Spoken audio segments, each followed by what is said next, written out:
Hi there, my name is Jimmy Bonero, and in this video we're going to look at an AutoStore workflow where users can send a scanned document over to a fax server. In this workflow, the user is provided a field where they are able to enter in the destination fax number, and they are free to enter in any value that they wish. If the number is entered incorrectly, possibly missing one of the digits for example, then the fax server may not be able to process that fax if the fax number cannot be determined. So let's look at such a configuration on the Konica Minolta BizHub device. We have a workflow here called Send to LAN Fax. And when we come inside of that, we have a field called fax number. So when I go into the fax number, for example, I would enter in 1 for the area, or 1 as a prefix, and then the area code 240. And then maybe the rest of the number is 55512, and it's 12, but I'm going to leave that last digit off. And when I press OK, and we submit that,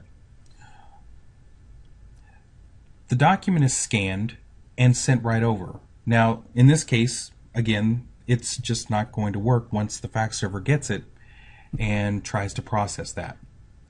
So what we need to do is we need to add some control for the fax number field and prevent the document from being sent unless a pattern is correct that matches what the fax number should be. So let's go ahead and go to our AutoStore configuration. So looking at our configuration, I've got the Konica Minolta capture component and I've got our LAN Fax route component. When we open this up and we go into the Send to LAN Fax form, when we look at the fields, I've got a fax number field, and the type of field it is text. You may be wondering, why are we not using a numeric field when we're entering a fax number? And the short answer to that question is that with a numeric field, what we're looking at is a numeric field that is an integer. And for those that are familiar with integer data types, the maximum number that an integer can be is 2,147,483,647. Because we need a 10-digit number, actually we need an 11-digit number because we need to put in 1 and then the 10-digit number, this data type, this field type is not going to be able to hold that length of numbers, so we're going to look to the text field to provide the entry for that. With the text field, I can enter in a maximum number of characters, and perhaps maybe the maximum that we'll enter in is going to be 11, since we're putting in a 1 and then the 10-digit number. So I'll go ahead and click OK there. And the other thing I'm going to do is I'm going to make this field required. So in order for the fax server to send it out, we need to have that number. When we go to our Components tab, we have our LAN Fax component here. And as you can see, I've got 3 tabs. The General tab is where we can define what the fax number is going to be. And then what this component basically does is it takes the document that is scanned and sends it over as a scanned image paired with an HPF file. If I were to go to my output folder, we can see an example of what the output is. The HPF file itself is a very simple file, and this is very standard. So most fax servers have the ability to consume an HPF file when we are able to route this along with the scanned image into a particular folder. Now this folder is called output, but what this folder would be if it was placed into an environment where a fax server that was going to be taking this in, is that would be kind of an input folder from the fax server point of view. So we've got a few things here. We define the LAN Fax inbox as the path to where we're going to drop those files. I'm renaming the file based on the date and time, as you can see here. And that's really what the LAN Fax component produces and how it works. So if you have a fax server that consume a HPF file with the image file, then the LAN Fax route component is a great solution. Now, coming back to the General tab, we want to put some control around this fax number field. So I've already got a script that is written to do that, and I'm going to enable the dynamic form. We're going to browse over to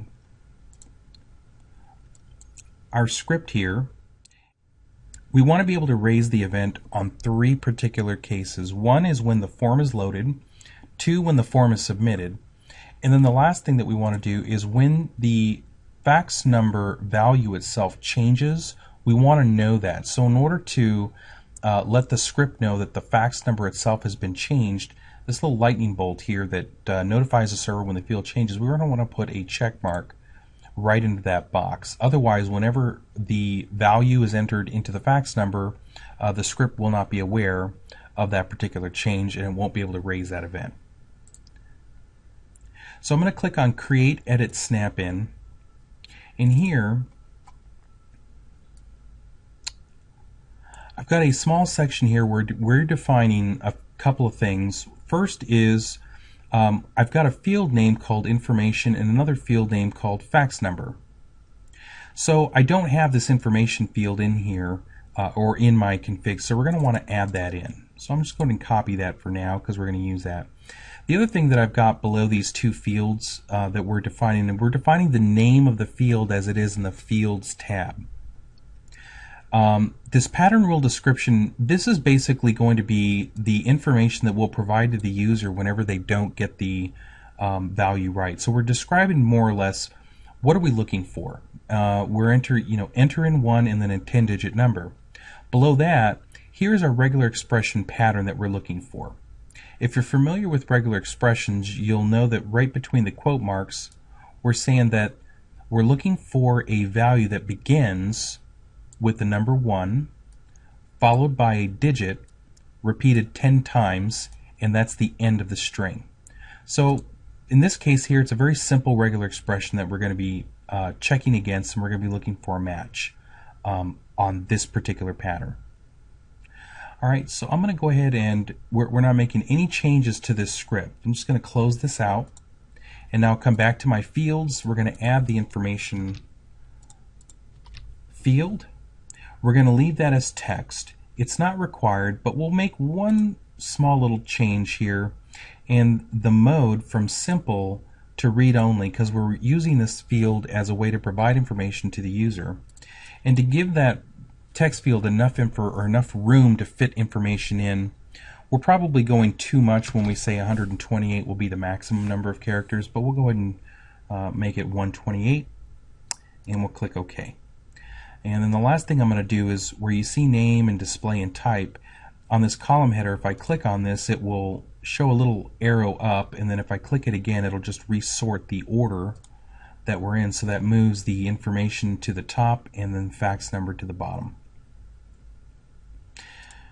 Alright, so with that, I'm going to click OK, OK, and we'll save this, and then we'll restart the service. So now that the service is restarted, we'll go to our Konica Minolta device and take a look. Alright, so at the Konica Minolta device, we're going to go into AutoStore Workflow.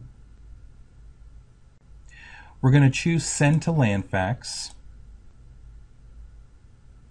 And you'll notice that I've got an information field that's showing fax number empty, enter 1, then the 10-digit number. It's drawing this section of the information from that description that we wrote in that one section in the script. So with that, basically we're providing some information on what the user should do next, and that's that the fax number is empty. We need to enter in a 1 and then a 10-digit number. This asterisk that you see here is indicating that this fax number field now becomes required. So I'm going to go ahead and put in a fax number, and what we're going to do is enter in 1, the area code, and then we'll proceed with the number, and what I'll do is leave out that last digit. I'll press OK, and now I'll go ahead and submit this.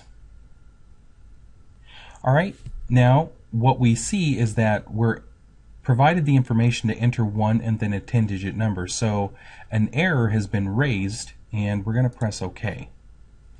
Now we're going to come back into the fax number field, and we're going to make that right by adding in one more digit, and we'll press OK.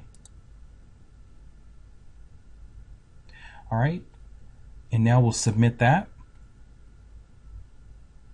And now, as you can see, the document is scanning, so it allowed us to go ahead and send that over, and that worked. So if I come back into Send a LAN Fax, with the fax number,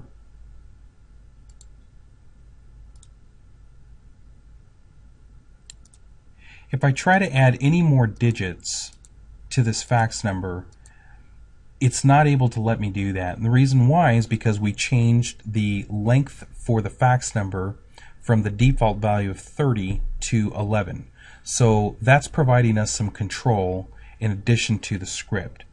If I were to press delete and take out some of those digits and we were to try to run this again, when I submit that, again the error becomes raised, enter 1 then a 10-digit number. So this will also work true if I were to try to type in any letters of the alphabet.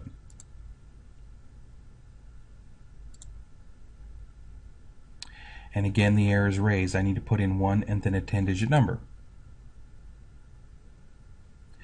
So that's the way that we can control what kind of information is placed into an open text field where the information would just need to be free form. And in this case, it might just be a fax number, and I won't have any awareness of that unless I'm actually at the device and I know that I need to send that fax over to someone with that number. This type of control can work again with maybe it's an account number that's a certain length or a certain type. Perhaps it's an email address. Perhaps we're taking input for maybe a social security number. Any kind of value in which we can surround it with some kind of pattern, then we're able to assist the user with getting that information right on the front end to assist the process further downstream. I hope this has been informative, and until next time, thanks for watching.